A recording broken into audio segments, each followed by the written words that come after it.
Hi, everyone. Thanks for coming along to the next CMX book club event. I'm really happy to be here on this cold Monday night, as is for me in Scotland here. But I'm really looking forward to chatting to Adrian about his new book. But before we get stuck into that, I just want to do a little quick intro on CMX for those that aren't aware and maybe coming to their first CMX event. So CMX is helping community professionals across the world. I got into it a number of years ago, and it really helped me meet other people in the industry, make loads of connections, learn best practices, and hear from others, and get closer to people in the industry. And then through the in-person summit that they've had, I've gone on to meet more people and got involved in the event itself this year. So, and then I volunteered to start running these in person. Well, was in person, and then became virtual. We're coming back around to in person, but I still find good uses for these virtual meetings. But there are now CMX Connect chapters all over the world, in lots of different cities, lots of different countries. So people volunteering their time and covering all kinds of topics for community managers. Specifically, I've been running this as the book club, interviewing people that have been writing our industry literature, and then getting to talk to them about the book. And for me personally, I'm always very curious about the writing process itself as well, because it can be a bit of a grind and a bit of a journey in itself. So also keen to hear about that. And I've also asked everyone that I've interviewed here to choose some music as well, which kind of has some importance for them during the writing process. So we will chat to Adrian about all of these things in just a couple of minutes. There is a Q&A tab. So if you have questions for Adrian, please put them in that Q&A tab. And then at the end, if you want to, it would be great to get you up on the stage here and ask your question yourself to Adrian. And if you're feeling too shy, then I, of course, can do that on your behalf. So please put that question and put those questions into the Q&A tab, and I will pick those out towards the end. So Adrian Speyer, with over a decade of experience under his belt, Adrian has spent his career creating beautiful, functional communities that enable brands to foster connection with their audiences around the globe. He's head of community at Higher Logic and previously at Vanilla. And Adrian continues to fuel his passions for all things community through facilitating and encouraging others to build amazing communities of their own. So years of experience launching and developing and growing communities. So let's give a big warm welcome to Adrian. Come on up, Adrian. Hi, everyone. Woo, woo. Hi, everyone. Thanks for having me, Jamie. Yeah, great to see you. And it was nice to get to see you at CMX Summit. I know we didn't quite manage to spend much time, but so this is good that we got the chance to do this. But it was nice to see you there. And yeah, hopefully next year we can spend a bit more time and get to know each other a little bit better. Yeah, I think next time maybe I'll get a booth or something, or have a spot. I mean, I was all over the place, so. Well, it was 2 years in the making, really, wasn't it? I think everyone's calendars were pretty crazy. I think I was stuck on a picnic table for like 2 hours with Erica Cool and Brian Oblinger. It was a great old time, but yeah, certainly, the networking was the most fun after not seeing folks for so long. Yeah, same. I think everyone was so keen and yeah, overdue, right, to catch up with people. Yeah. So awesome though. So yeah, so first of all, congratulations for writing a book, which is, hard enough. I appreciate it. Yeah, and then publishing it, also hard. And yeah, it's great. It's so accessible. It's lovely, obviously, to see another community book, but there is obviously a slight angle that you've taken with this in terms of specifically the title of Accidental Community Manager, which I know I relate to because, like lots of people, it was something that we ended up doing at some point. I don't think many people chose, or that it was their first job necessarily. But yeah, very accessible, very conversational, you know, sort of friendly tone to it. But before we get too deep into the book itself, I'm always curious, like I said at the beginning, about the writing process, you know, and how that was for you. Was it something that came easy? Did you write 500 words every day? Did you bash it all out in 2 weeks? What happened? Yeah, so I think I talk about it at the tail end of the book. I started writing this about 4 years ago, and I was trying to write it before work, you know, but I had a lengthy commute. And I kind of joke that the best thing that came out of COVID was this book, in the sense that my commute got removed from itself. And it would take me about an hour and a half each way every day to go to the office. And that time then got put into my ability now to go and write the book. And so I'd still start work at the same time, but my commute time then became writing time. And so I was able to accelerate the writing of the book. Writing the book is the easy part, I'll tell you. It's more or rather I should say this. When you're writing it, you think writing it's the hard part. When you finish writing it, you realize it's the easiest part, because the hardest part comes the editing and figuring out how to actually turn a document into a book and get it into people's hands, and, you know, dealing with banks and taxes and you know, even if you're self-publishing, there's still a lot of stuff to learn, because it's not, there's so much conflicting advice on how to go about it. And then you kind of just put it out there and you hope that people buy it. And yeah, so it's been a process. I think the thing I learned, which was important for me, is I started having had an index or a table of contents that I kind of had mapped out the whole book from there. So that kind of helped me. Yeah, and you self-published. Was that an early decision, or something that you arrived at later, or? I had talked to a bunch of folks that I know that had already published books, and they essentially told me that was probably the best way to go. They highly recommended it for the fact that it would give me the maximum flexibility.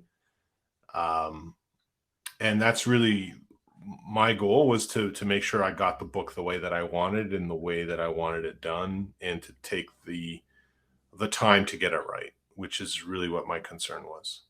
Yeah. And publishers don't make a lot of money from community books. I mean, these aren't, you know, I mean, I've talked to enough, you know, like Jono and Carrie and them, like, you're not retiring on a community manager book, right? Like, you do it for passion, you do it for love, you do it. I mean, some consultants do it to get business, but it's not, you know, I'm not going to sell 1 million copies. I'd love to, but I'm also a realist. And how are sales going? Are they doing okay? Yeah, they're doing okay. I mean, pretty much everyone that shared a photo on LinkedIn that you've seen bought a book. You know, so I know there were quite a few people that shared. And I'm happy. Honestly, even selling one book that wasn't to my mother or father was a win for me. Yeah, well, that's it. There's people out there that want it. Yeah. Well, I mean, you know, the reality is, to self-publish a book usually is very difficult. You don't have an audience, right? You know, you could be toiling years and years. You put out a book and no one buys it. I've been very fortunate that the community of community builders connected with the title and found value. And I think the surprising thing is, or for a lot of people, is that there's something for everyone. Even if you're, you know, been doing community building for a long time, I think I've packed it with all kinds of stuff that, new or old to the business, you'll hopefully find something that's of use to you. Yeah. Well, yeah. And so I wanted to ask a little bit. So this accidental community manager, right? Because so let's see, you mention it on right at the end, actually, when you're doing acknowledgements. Where is it? Yeah, I hadn't read the book I wished existed, a book from the point of view of the accidental community manager. So I wrote it myself. So I just wondered, with that in mind, how did that affect like the structure of the book, or what topics you included, or even the order of things? If you're an accidental community manager, did that sort of start to dictate then what you put in there? I literally just wanted the soup to nuts guide. The problem I found is, and it's not to slag off anyone else that had written before, but I just found that the books were, found them a bit more complicated than someone brand new that was trying to learn their way. And I wanted something that was, you felt like you were with a mentor that was kind of like, hey, do this, or give you some confidence, or give you some guideposts around it. So I was very intentional of thinking about, and I think I talk about in the book too, about if I had a time machine and I could go back in time and leave a book on the desk, what would that include? And the hardest thing I have to say about this book was trying not to add more stuff. I mean, it's actually, it's quite a few pages, but it's always like, oh, I didn't talk about this and I didn't talk about that. And so the chapters aren't long, but I don't think I haven't, like, there's anything you're going to run into, there's something about it in the book that you can reference. Yeah, and sorry, I'm just going to mute because I'm still coughing and not sounding great. Well, I'm hoping you can't hear my dog who's chewing a bone. Oh yeah, no, so far so good. Yeah, okay, that all makes sense. And it also used successful B2B, building successful B2B community. Again, is that purposeful? Like I think a lot of people and myself are B2C and didn't feel like there was any, particular difference. Yeah, well, I think I want to be clear, where I was coming from, because the biggest challenge you could have is that if you, I guess my thought is this: I've built mostly B2B communities, although I've worked with B2C communities and other nonprofit communities. But I didn't find that there were a lot of books on, specifically targeting B2B. I find that the other thing too is it allowed me some clear sense of what should be included and what would not be included. So there were things that I had to remind myself, okay, you know what, this doesn't belong in the book because it's not an appropriate thing. There are different considerations when you're dealing with B2C communities that you don't deal with B2B communities. And hey, maybe that gives me an opportunity to write a B2C guide at some point in the future. Yeah. But but I mean, there's certain things like at scale, right? Like it's very rare that a B2B community is going to be dealing with millions and millions of customers. It's a different animal. And well, as you know, with your own work, I mean, when you work at a public facing brand and in a consumer category, there's a safety issue that can also arise, which you have to be careful about. And B2B, it's not necessarily to the same extent. I did touch on it briefly, because I did want to make sure that there are elements, and certainly there are elements in the book, like you've mentioned, that apply to B2C, but I want to avoid, maybe that's the wrong word, but I want to avoid like almost like rule, the kind of thing like, well, that's not true, blah, blah, what I'm saying, because it's, you're not claiming that it covers all B2C or yeah, well, that's it. I didn't want something to, well, in this case, it's not true because X, Y, and Z. So sure. I felt that it was much better just to stay in one lane, but I think there's coverage for everyone, as you pointed out. But just like you don't open a community for everyone, right? You're very intentional in the way that you build, and you say, well, this community is for a specific audience, and this book, was for a specific audience. But if other folks find value and learn from it, by all means, like, why not? Yeah. Well, certainly I can say for anyone that is in the B2C space that, there's very little that I felt like didn't apply. It was more like you said about, there's something there for everyone on the journey that they're on. So some people start at the beginning or taking on an existing community or trying to grow an existing community that's doing well.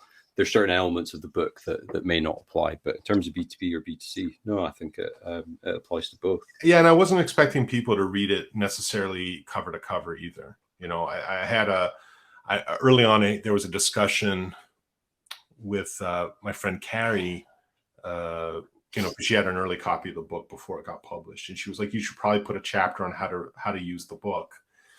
And I was like, if I do that, then it becomes too much like a business book, which is, I understand it's a business book, but I didn't want it to have that feel of like, here's how you use the book and footnotes and weird things like that. So I was just like, I think most people are smart enough to figure out if they're not doing a private community, maybe they just skip that chapter, or if relaunching isn't a concern for them, then they can skip that bit, or, but you could also read it all the way through and still find value. So, I just kind of felt, I know most people will skip around to the points that they find interesting. And interestingly enough, since the book's been out, I've had people that don't even do community that have read the book and found useful stuff in it. Like there was some customer success managers who reached out to me and said that they found value in some of the things that I'm talking about. So, hey, you never know, right? You just put it out there. Yeah. And I guess like you're saying there, you wrote it in a certain way and wanted it to be accessible in a certain way. And I think like right from the get-go, the bit that I'd identified quite quickly was just your personal story. I think it was the end of chapter 2. So yeah, it was interesting that you've put a story like that out there. You could call it failure, right? Like it's experience ultimately, but it's very candid and honest. And it does really allow the reader to relate to you, because it's like, oh, all right, okay, nobody's perfect, and they've been in a mess too, but yet here they are now writing a book. And here's what's funny about editing. I had a friend of mine tell me I should remove that story completely. Right, of course. They said it was too meandering and wasn't sure if there would be value for folks. And I just said, well, no, because the point is, I want you to understand that you can see me on stage, and I've done hundreds of webinars and ebooks and spoken at conferences, and I still was in the same shoes. And I still, to this day, I'm learning. I mean, I don't think I have all the answers. I don't pretend to have all the answers. I'm still learning. And I think that's the best way to approach things. And I kind of wanted to break down the mystique, because it does happen, that you sometimes, he's a community expert and he has all the answers. And, sometimes many times I don't have the answer. I'm like, hey, let's try it. Let's see what happens. Yeah. Yeah, no, it's great. No, I did enjoy that part of it. And it's funny, getting feedback from people, ultimately it's one point of view, and suddenly you're killing bits off from the book. So yeah, it's a difficult journey to navigate. Yeah. I mean, there's some advice I did take. I reduced the number of swear words in the book. Oh, really? It was a lot more blue before. Okay, interesting. Yeah. Hey, you never know what's going to rub someone up the wrong way. Well, that's it. I didn't want someone to get. I wanted it to be taken seriously, but at the same time have a little bit of levity so that you could get a chuckle. Yeah, you always need a chuckle. All right. Well, let's get into. I'm going to jump around a little bit. It's roughly chronological. I know you know this book inside out, so it'll be no difficulty for you. So one of the first things you talk about is the MVP, which for most people would be minimal viable product. Yeah. But you put a little spin on that, and I just wondered if you could talk to us about what you call MVP and also this internal external bit that you also talk about. Yeah. So for me, it's about MVP stands for most valuable people. And one of the rare times that Mark Zuckerberg had a positive influence on me was something he had said about thinking about people when you're building community. And and it kind of stuck with me, but more or less, as I would hear people on the phone talking about community, because obviously working at a vendor, I have exposure to so many folks that talk about community. I would hear sometimes people would talk about users, and it always rubbed me the wrong way, because a community is not about users. It's about members, but more than about members, it's about people. And it's just a mindset that I really want to start anyone building community to kind of start at the reality that we're building spaces for people. And at the same time, I split it into two buckets, essentially.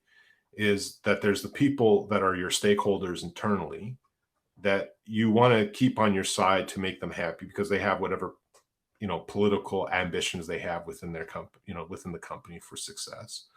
But you need them on your side to be successful. It's just the reality of a B2B community that you're not alone in the forest. So you have to kind of think about, what are their objectives and what are they trying to achieve, and how can you work with them to solve for that. But it doesn't work if you can't make it a space where people want to come and join and participate in the community, right? So that's kind of where I have that thought of the internal and external is, you want to think about the internal people, your stakeholders, and what they care about and how they look good for their boss, and then balancing that with how do you create a community that people want to join and participate in and find value. And I really believe you can do both. It's just a matter of the messaging and the way that it applies. And it's a yin yang in the sense of just trying to balance it. Like, you don't go to your support community and say, hey guys, help me do support deflection. Like, you can't do that. I mean, you could, but it lead to failure. But I mean, it may be a concern for your support manager who may be footing the bill for the platform, or the one that decides if you get more resources or help. So if they know that your aim is to help them with that. And then on the other side, it's like, well, why would a community person get involved? So it's about a little bit of showcasing experience and what benefit do I get? What's in it for me to participate in the community, right? So that's that mindset that I wanted to level set and kind of have everyone begin from that point of view, because it's somewhere I was always correcting folks that would come in and say, oh, I want to build a community for my users. And I'm like, okay, well, let's take a step back, and think about people. And it goes to later in the book, I talk about personas, because I'm very, the word maybe obsessed is not the right word, but I'm very keen that people think about the people that are participating in the community and tying it to a bit of reality as opposed to the fiction in their head of what they think will be the right space. Because that tends to happen a lot. I'll have people come in and be like, oh yeah, we're going to do this, we're going to do that, we're going to do that. And it's like, did you even talk to anyone in your community? Is that even what they want to have happen? It happens a lot more than you think, unfortunately. So I'm hoping the book will help unlearn some of those behaviors. Yeah, right. And I guess that, you've got very much like a marketing background, and I think, personas and that kind of work's a big part of obviously marketing segmentation and stuff as well. I mean, it exists everywhere, but maybe that helped for you. Yeah, well, I think I mean, if anything, it helps is maybe if anyone's coming into an accidental community management. Well, a lot of the folks in my experience have a marketing background that became accidental community managers. They were marketing managers or marketing specialists or doing social media, and people brought them in. But the other thing too is knowing that a majority of folks do report into marketing. If you learn the marketing lingo or can explain things in a marketing way to marketing folks or stakeholders that you're trying to get on board, that'll make things a lot easier for you, because marketing people will understand what you're talking about. Right. And I think that's why I like this, this focus on internal and external, because it's this idea of like you're facing out to your community and your customers, whatever term you want to use, but also you've got to face inside to your organization and figure out kind of what the value is for both groups of people. And it's definitely something, I think that lots of people do early on, taking on a community or in their first few community roles, where they're so caught up in the day-to-day of what's going on in the community or not going on, if as the case may be. They sort of lose sight or don't put the time in really for those internal conversations, or maybe jump on use cases or things they want to do that feel like they might have something in them, but actually you haven't really lined them up yet or figured out who would care. Well, the biggest failures for community come from that misalignment. Almost everything. Yeah, and so I think this is a really good early point to make around, who is your internal list of people, and what do they want and how can you get them involved? So yeah, really good point. And then I think kind of goes hand in hand, but I really like this this section. So page 55, just moving on from this sort of MVP. I probably won't be able to read all of this out. I know this is a distasteful concept for some, but your career and community success depend on this. You can measure whatever you need for community health, sense of community, and other measurements. However, I can't overstate this enough. When you report to management how your community is doing, report only the KPIs that matter to your business goals and those stakeholders you care about. Don't be ashamed to tell them how your community helps. Don't assume they know. Don't think they will figure it out. Tell them, and tell them regularly. And it kind of goes on from that, right? You've got this list of internal people. What do they care about, and how can you show them success or what the community is doing to impact their goals and objectives? Yeah, and I think the mistake some folks do is they'll share, like every community manager has a health dashboard, right, that they're looking at, or they'll create one that they'll look at, how many discussions are happening and how's the growth going and advocates and things of this nature. But those are nice for you, but that doesn't help your internal stakeholder achieve their objectives. And so that's, my point of view has just been, keep it clear, keep it concise. These folks are busy. You just need to tell them the things that they need to know, and in a way that they understand it, and on a regular basis, because we tend to get into this. Well, they know the work I'm doing. Like, I don't need to tell them, Yeah. I think that's the hardest thing for people that aren't can't get out of their introvert way, because I know community managers by nature are very introverted. So if you can't do it in person, do it by email, do it in writing. But you want to take a crown of roses for yourself, tell, because if you're not going to talk about how great what your community is doing, no one else is going to do it. Like, if you think that they're just going to figure it out, yeah, it's not happening. No, you have to be your own PR machine, sadly. Yeah, and no one likes doing that. Well, not many people, but yeah. But it's kind of a necessity. Yeah, no, it's so vital. And I think if someone's not asking you, they will eventually. That's the other thing. Even if you have support and someone's like, oh yeah, I love what you're doing and you seem to be doing the right things, that person can leave, or that person is, tasked with doing something else, or suddenly priorities shift and you need to be ready to be able to. Well, you're hitting on something I talk about later in the book, which is like, don't wait for conversations to happen about what you're doing. Control the conversation, because if you're able to take the initiative, you can you have a bit more control over things, as opposed to kind of waiting till it happens. And Right. Like, a lot of this is all informed by years of experience, just getting frantic phone calls from community professionals saying to me, my boss just asked me what the ROI of my community is. Can you help me? Yeah. It's like, well, why did you wait till they asked you? Like, why wasn't that 24 hours to answer this question? Yeah. Like, why wasn't that built into your plan, or a conversation you were having on a regular basis? Because now you're scrambling.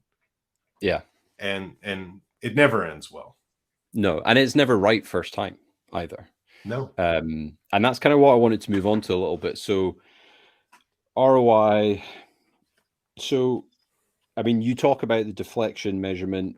Obviously, support communities is a big part of your own experience. And so it's something that, you're well versed in.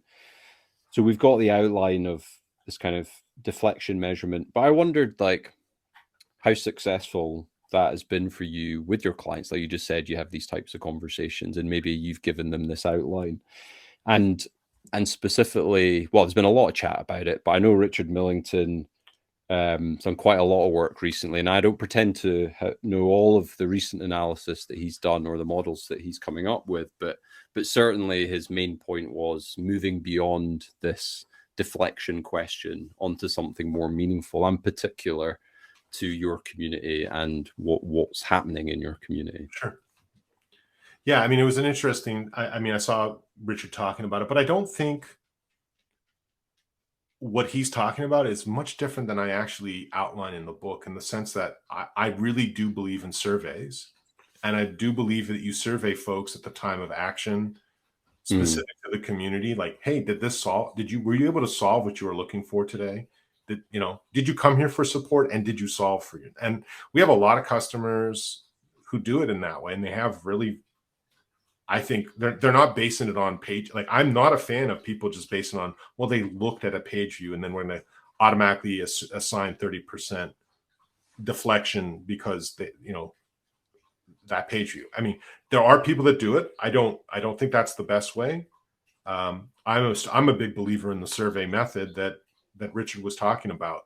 I think the only difference with him is he has like a multivaried questions that you can ask in terms of various things that you can measure on value wise. But I think philosophically we're aligned in the sense that I'm not a big believer in this mysterious industry standard that people always talk about. That I've seen it vary so much, and I've also seen people do it in many different ways. But the reality is, with the way modern analytics is and survey tools, you can measure this stuff. It's just a matter of will and technical know-how and buy-in. And I'm hoping that if people follow the recipes that are in the book, that they'll be able to have those conversations and say, look, I want to get you the accurate information. Here's what I need from you. Because it's measurable. If someone comes to the community and they're looking for support, and the first question, and it's 3 questions. I think there's 3 or 4 questions. It's like, did you come for support today? Yes. Did you solve your problem? Yes or no? Did you need to open a ticket? I mean, and then you can kind of break out a percentage there based on a number of page views and do some analysis in there. Yeah, you can extrapolate out a little bit higher from a survey. Yeah. Yeah. I mean, nothing's perfect. I mean, there's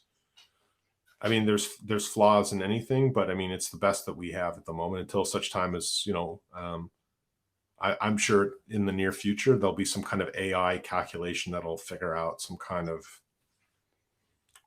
wacky thing that'll be done. I mean, I've been clear too, like, I'm not a fan of people that do the NPS score across the community either, because, you had a bad day and then you give a bad NPS score. And I'd rather people just overall measure NPS. And I know Richard has his own thoughts on that, but I mean,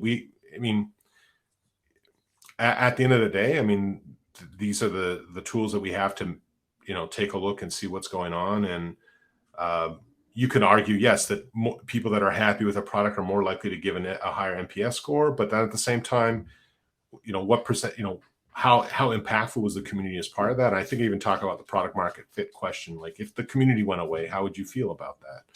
Yeah. So there's ways to kind of categorize or figure out the value of community in that. And I think at the end of the day, I think both Richard and I are saying the same thing, which is find a way to measure something.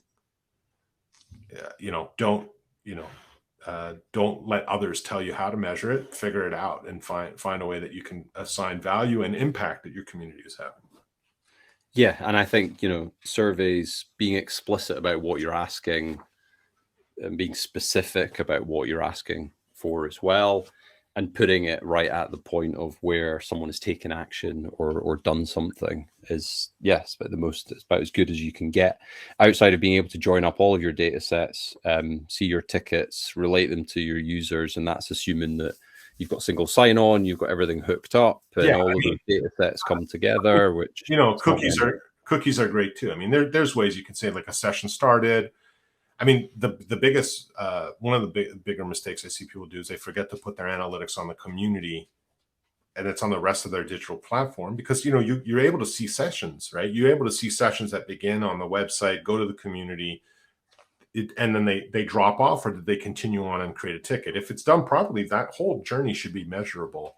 Yeah. And if you have a proper analytics team, and that gets back to what I was saying about B2B community. I mean, and why I was specific in there, the larger companies, if they've invested in a platform, probably have invested in a CRM, probably have invested in enterprise grade analytics or BI. It's a matter of finding who that person is to help you set that up. Like, don't be shy. Like, don't feel that you're in a silo that you can't ask for that help. If you want to provide value and prove why you have a job, like, that's a conversation to have with them, to kind of say, hey, here's a challenge I have.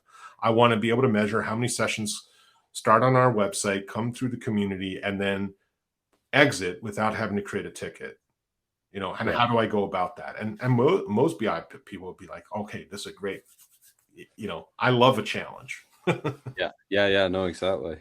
Yeah, you can't be shy around this, especially if you're team of one or close to it. Well, I was hoping the book would also give people the wording to kind of ask those questions too. Like, how do you ask and who do you ask, right? Just like the SEO chapter. Like, I wasn't expecting people to become SEO experts. I mean, SEO is something that, you learn after many years trial and error, but, being able to know, okay, here's the specific areas I can get help with SEO.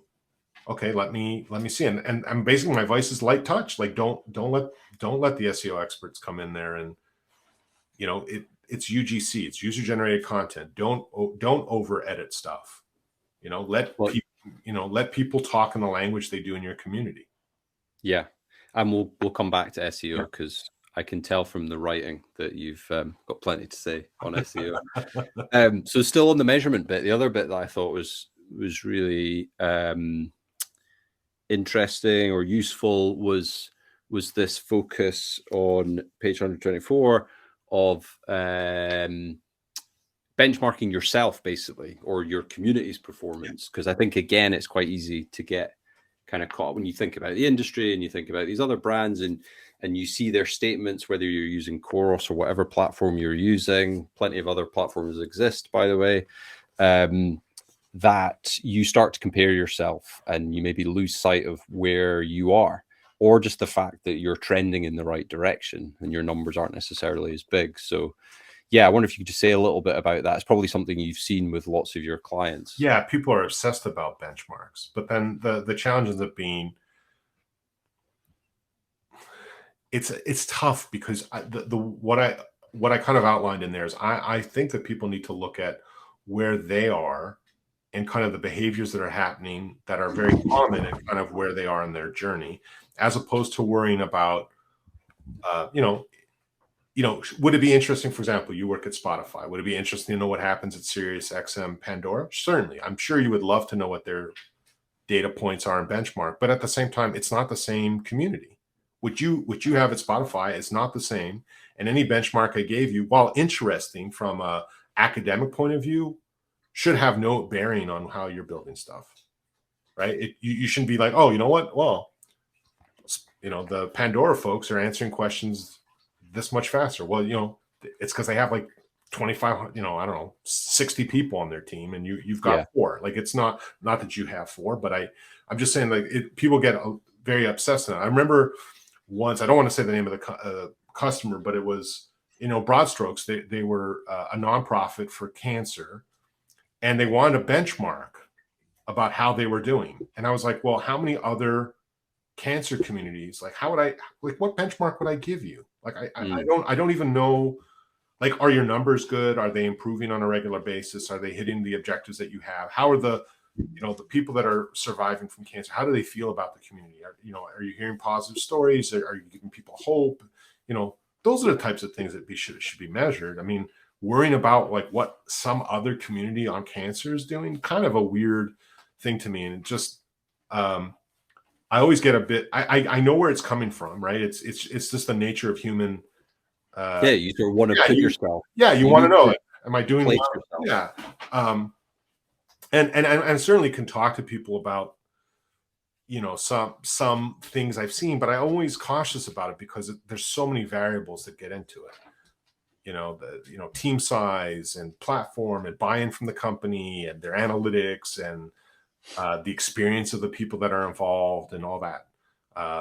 So it's early on, the benchmark against yourself was a reaction to a lot of other documents I had seen out there which people have put numbers or percentages or and I was informed by a webinar I had once done where someone had brought some stats, and people were just so obsessed about the stats that they had shared that they kind of lost track of the other things that the presenter was talking about.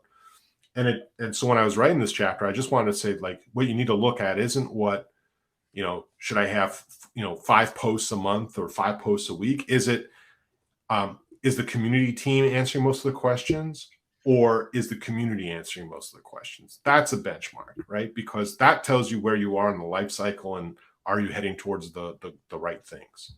And to me, that was more important than how many posts or, how quick something was being answered. Or well, and I think, like you say, it could be interesting, but actually, how useful is that? Because you don't know everything about the other community. Like, as you say, there's a million factors about why they have what they have and why they have those figures. Whereas really, you need to know where you are in relation to where you were 6 months ago. Well, there was you might be missing the chance that you're actually improving or the community's in a good place. Well, early on, I remember there was a case study that we ended up having where someone claimed they were getting 90% ticket deflection. Well, then when you looked at the raw, and if you heard that, you'd be like, oh my God, like I'm not anywhere close to them. But then you ask them, and it's because they had 12 potential items that could have gone a ticket that wasn't a ticket. 12. Yeah, so 90% is really easy. But you ask someone like Acer or a company that's got hundreds of thousands, like 90% is not going to ever be possible. Ever. Like 20% for them or 30% is a great number. So and imagine someone got that number and they were like, oh, like we got to now go beat the team because they're not doing a good job. It's like that 1%, even a 1% change for something of like millions of people is a big difference than a smaller company. And it's just, there's so many factors that are in there, even with any caveat, it just doesn't end well. Yeah. No, agreed. And that's when the benchmarks aren't there. If you try to search on Google and try to find benchmarks, like they're not out there because no one really wants to share it. And on top of that, like some of the best data people don't even let out because PR teams will not want that publicly out there either because they know how powerful community is for them. They don't want people to know that, oh yeah, our NPS score went up 30%. Or if you ever see me present, there's always this famous slide that I have with all these stats that I've had, people have told me and I've seen, but I can't attribute to a customer because their PR team said, we're not going to allow you to put this in the case study. But hey, as an anonymous stat, I can certainly share it. Yeah. No. So one chapter that really stuck out for me as well, even though I guess I technically wasn't for me or the situation that I'm in, was chapter 7. So community discovery and span, as you call it. Yeah. But I just wanted to highlight to people that, well, and for me also when I was reading it, I was like, this is the perfect chapter to take before you go for a job interview for a community manager job. It's like all the questions that you should basically ask when they say at the end, like, so do you have any questions? Like, yes, actually, I've got 12 questions for you. And then at the end, if once they've given you your answers, you can decide, do I even want this friggin' job, to be honest? Because if they don't know the answer to any of these questions or they're not very good, you don't want the gig. So I thought even just for that, it was really good, just sort of step back, like quite short questions, but actually all really impactful. Was that chapter specifically? Yeah. When did you write it? Was that sort of later in the process, or did that come quite early? It was quite early. So this was informed by, I guess this is the benefit of having worked with so many people launching communities is that you see a lot of people come in and they get really excited and they want to do all the things right away.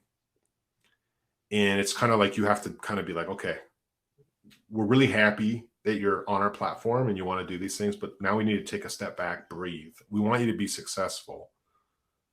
So let's really think carefully about what we're constructing. And more importantly, going back to the MVP principle, building something for the people that you want to bring into your community and as well the stakeholders. And that's really what the span discovery process is about, is understanding your audience that could be a potential part of the community, but also about, discovering, has this been attempted before? What are you trying to achieve? What are the burning elements that are out there in your community that you can, and you don't always get it right. Like I tell the story, like when we launched our internal success community for our customers, we're going to do support. We were like, support is what makes sense. But what took off for us was product ideas, and people wanted to give product feedback. That was just overwhelmingly, even our product team was like, this would be the most helpful, is just to funnel everything into the, basically if it's not in the product ideation portion of the community, the idea doesn't exist. And I got buy-in from them. We hooked up to product board, the product area. it works really well. They own that. Like someone puts an idea, they're in it, and then we're able to open up support in networking, and now we're working on the ambassador program. And I just found it was it's why I have them as puzzle pieces all interconnected, because I need people to understand too that you can do support and product and ambassadors and networking, and a healthy community will have all those things, but your focus needs to be, I really believe, on one of them, where you have a goal, you're going to achieve it, and you're going to move to the next one healthily. Because I found that people were trying to do all the things all at once. And as you know, a lot of times, most communities are community managers are teams of one or maybe 1.5 because they have an intern. And then they beat themselves up because they weren't able to achieve all the things. But I think if they're really focused on one of them and have a set goal and they're able to achieve it, then they can move on to the next one and build out a plan. We've just seen so much more success when people are more focused on one thing at a time. And ideation and that sort of thing, I think it's something that's easily spun up, but actually quite often people aren't ready for it, or the company's not ready for it. But you did give me my favorite line from the book when you're talking about feedback loops, because you said, don't be a company that asks for feedback and never gives any information back. If you do, you're being a real asshole. Which I've never heard a truer word said, asshole. I'm going to use that a lot more. You've obviously had success with this, but like I said, I'm also acutely aware of how much effort is involved in like a good ideation process. And I just wondered, if there's anything you wanted to say on that particular topic. Yeah. So the reason that we were able to make it work, and where I've seen it work the best, is when you're working with a product team on their workflow. I wasn't asking them to change how they did their work. I was saying, how can I work with you to work within the workflow you already have? Told me they were using product board. So I looked at, how do we get ideas in the product board, and how do we make it so that, even the CSMs, customer success, support, all know the idea needs to go into the category of product idea in the community. And then I have the commitment that they on a regular basis are going to go through those ideas and close the loop. Because that was the most important thing to me. We've done a lot of research at Higher Logic on feedback and its importance. And the number one thing that, and this came out after the book, so I wasn't able to include it, but the most important thing is people just want to have an acknowledgement of the idea. They don't really care. I mean, not that they don't really care, but the majority of folks, I think it was like over 80%, don't care about if the idea gets accepted or not. It's more that someone acknowledges that they've submitted an idea, and that, hey, we thought about it, and here's why, or why not we can't do it, is more important than it being actually accepted into the product. It was just the acknowledgement. And I think that's where most people fall down. Where you see it fail is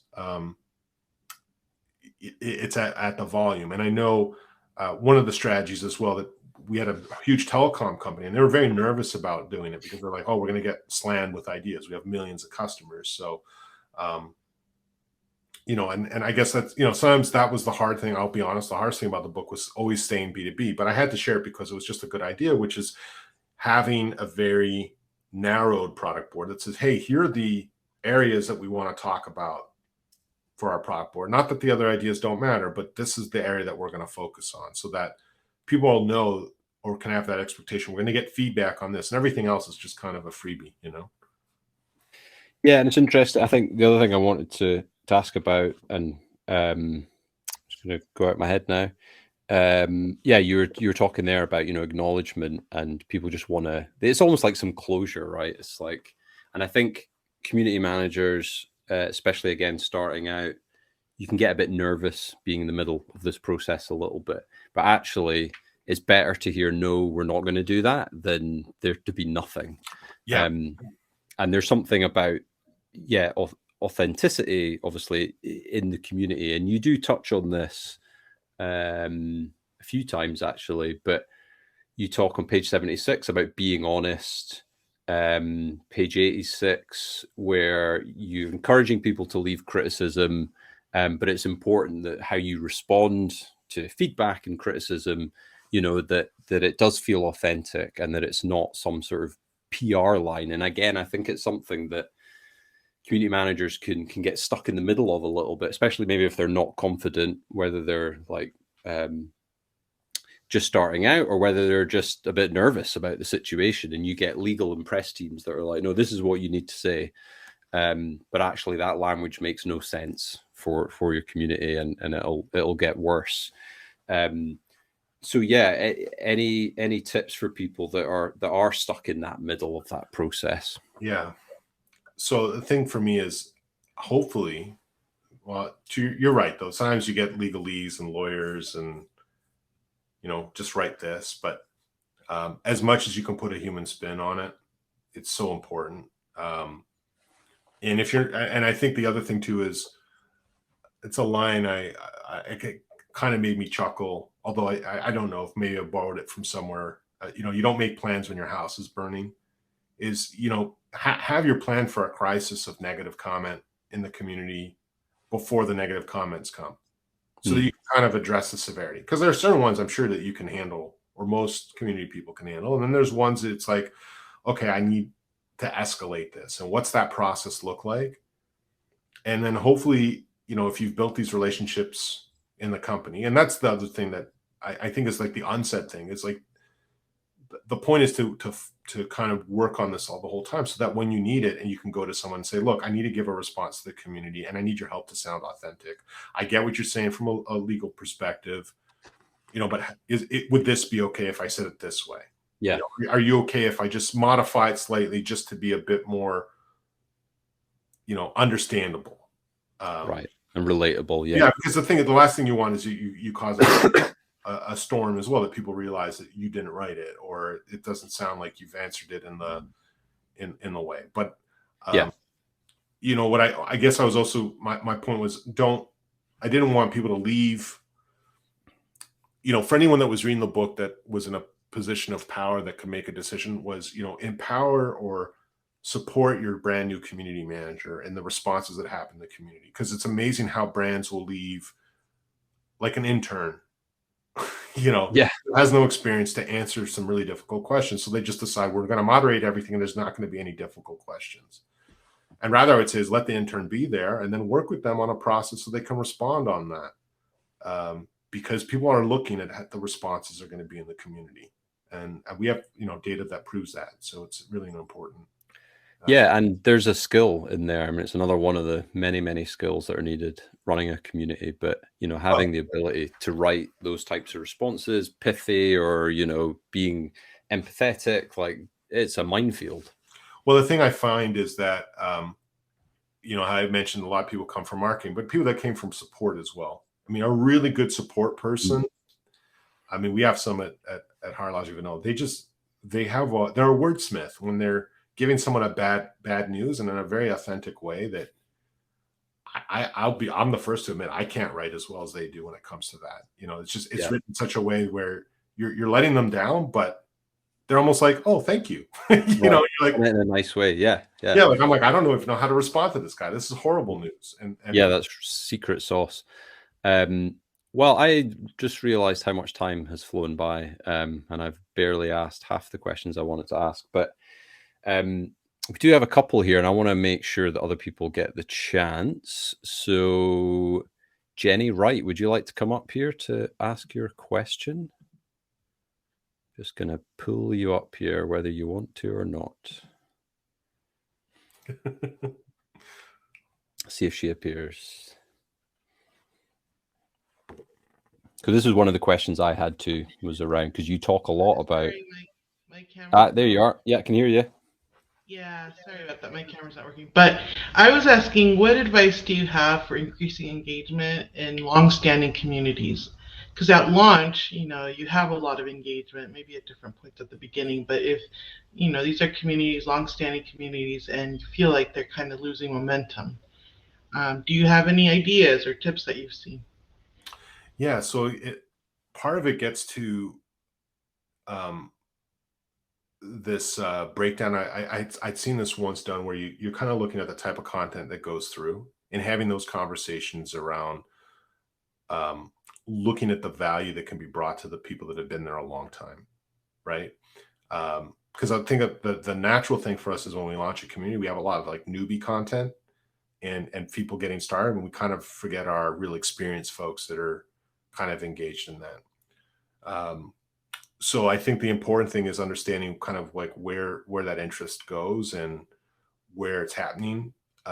In the B2B context specifically, for example, if I think like a software, right, where someone gets really experienced on that, well, they don't really want to be answering kind of the how-to basic questions. They may get bored on that.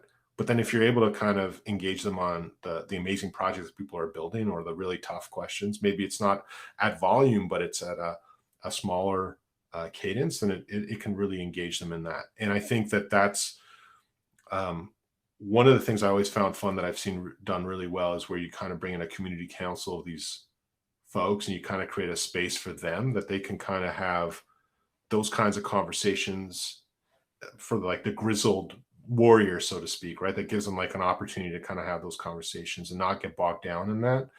I find that's worked really well. I think the biggest challenge that happens is we get, and I think I talk about that in the book, we get complacent after a while. It's kind of, it's just working. And before you know it, there's like a certain subsection of the community is kind of tailing off. And that's why it's important to have that persona measurement to kind of look in terms of content. Like, are you hitting all those content segments? Because overnight it can hit that you're doing really well in those new folks and you're having the veterans kind of die off. And so that mix of balance of content to make sure that you're keeping that area of your community engaged, and then continually having those conversations, because it's natural as well as you get higher up in the community org that you spend less time in the community, but then you kind of lose a bit of the, that kind of you kind of like the gut about what's going on. And that's why it's important. You have to work even harder to have those conversations and engage with the community folks, like just a check-in or like a couple of people that you can just, hey, like what's going on? I know it's like you're not really hanging out anymore. Is it because there's really good stuff on Netflix, or are we just not satisfying your needs? And that's why I wouldn't want to ever say what the result is so much as having a conversation with people and creating a council of some sort that helps would be a way that I would go about it. Thank you. Those are great ideas. Nice. Thanks, Jenny. All right. Well, we are almost at time, which seems crazy. Feels like we just started. But I do want to say that I loved seeing a mention of Glengarry Glen Ross, one of my all-time favorite movies and stage shows. So great to see that was included. What else did I know? Some great analogies. This idea of like the lurkers, and you're someone that's at the side here. Like, would you want the whole room to swing to you and for somebody to, shout at you from across the room? I just thought there's some nice little moments. Well, it actually happened to me in real life. Like I